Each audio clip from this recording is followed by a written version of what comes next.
ஒரு காலத்தில் நிலம் முழுக்க வெயில், வெப்பம், மழையே இல்லாமல் எல்லாம் உலர்ந்து போயிருந்தது. அப்போது தேவன் தன் பிரியமான எலியாவிடம் சொன்னார், எலியா, பயப்பட வேண்டாம். கேரித் என்ற சிறிய ஓடைக்குப் போ. அங்கு நான் உன்னை கவனிக்கிறேன். எலியா தேவனுடைய வார்த்தைக்கு கீழ்ப்படிய மெதுவா மெதுவா வறண்ட பாலைவனத்துல நடந்து போயிட்டிருந்தாரு. பார்க்க எவ்ளோ கியூட்டா இருக்காரு பாருங்க. சுத்தி என்ன இருக்குன்னு ஆசையா பாத்துக்கிட்டே போறாரு. அழகான சிறிய ஓடையை அடைந்தார். அங்கு அவர் குளிர்ந்த நீரை குடித்து, ஆஹா, எவ்வளவு தணிவு என்று சந்தோஷப்பட்டார்.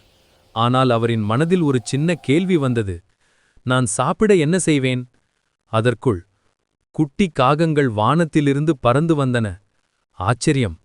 காகங்கள் தங்கள் மூக்கில் அப்பமும் மாம்சமும் கொண்டு வந்திருந்தன. அவற்றை மெதுவாக எலியாவின் முன் போட்டன.